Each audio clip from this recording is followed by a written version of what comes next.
seemed to morph into gleaming towers, peeling paint giving way to 100-story stretches of titanium glass and steel. Like a brilliantly eccentric but unlicensed urban planner had become a plastic surgeon and performed an improvisational backroom procedure, grafting experimental avant-garde implants to this old, faithful matron of a metropolis.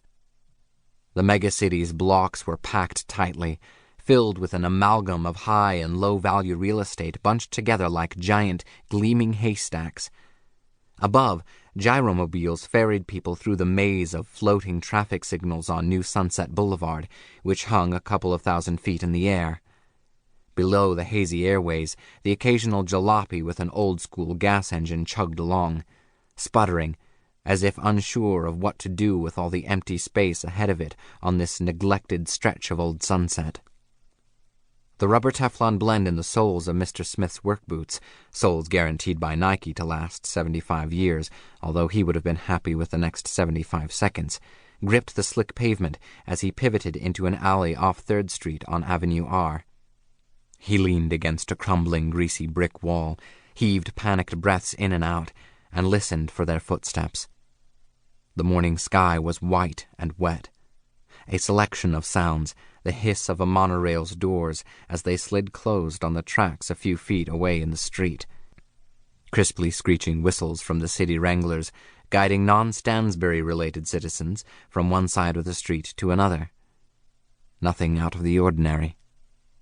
Nothing except that 4 other ex-specimens, alumni of the same school he hated and helplessly revered simultaneously, had been killed at the rate of 1 per month for the past 4 months. There were 6 of them when everything began, improbably 6 months before that day. And then they were all gone except for him and his old accomplice, the delinquent duo, Mr. Daniel Ford Smith and Mr. Jonathan Clark Riley. Unlike the others, Mr. Smith and Riley were pals back in school, so when they heard about them disappearing one by one, they kept in touch. They spoke just 2 weeks ago, knowing the whole time but never saying out loud that they were the only ones left, and that hence the next to go would be one of them. After hanging up the phone, Smith remembered hoping that Riley would go before him. Simple, basic, animalistic self-preservation. But now that he was running and the soft, inevitable roar of the footsteps behind him weren't stopping, weren't ever going to stop, Smith was thankful that it was his turn. Maybe Riley would hear the news and play it safe. Maybe he'd get out of town and disappear, forget about their impossible plans and start a new life somewhere, anywhere.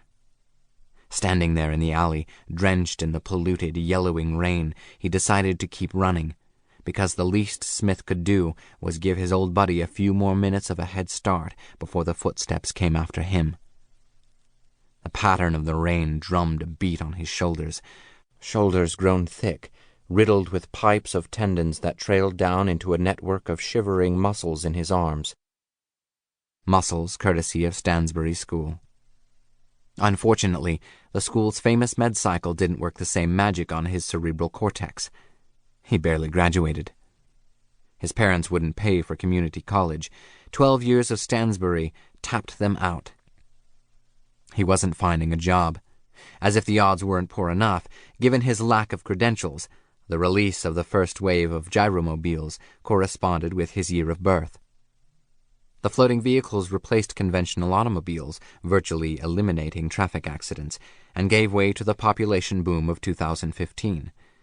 Just in time for those babies to grow up and compete with him for minimum wage labor. Sure, he was a Stansbury specimen and all, but competing in a job market with 12 billion other people was no cakewalk.